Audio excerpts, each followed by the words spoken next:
Thursday, April 23rd, 2026. St. George, St. Adalbert. Focus. How can I unless someone guides me?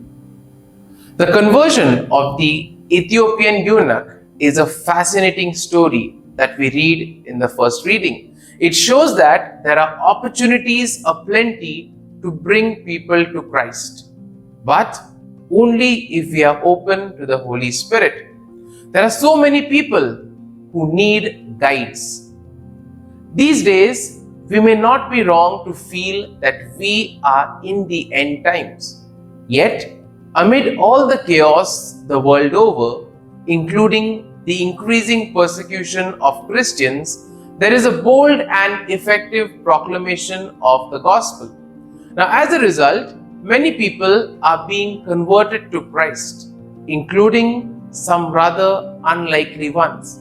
Now, this is the work of the Holy Spirit, since we are in the age of the Spirit that began at Pentecost. It is our mission, therefore, as Christ's followers, to witness to Him and spread the gospel. If we eat of the living bread and remain close to Jesus, we will be guided by the Holy Spirit to draw people to Him. As Pope Paul VI wrote, the Church exists to evangelize.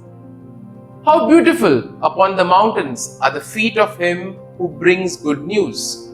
Isaiah chapter 52 verse 7. There are still myriads who need to hear this good news of Christ, and we are privileged to be divinely mandated to give them the gospel. Fruit.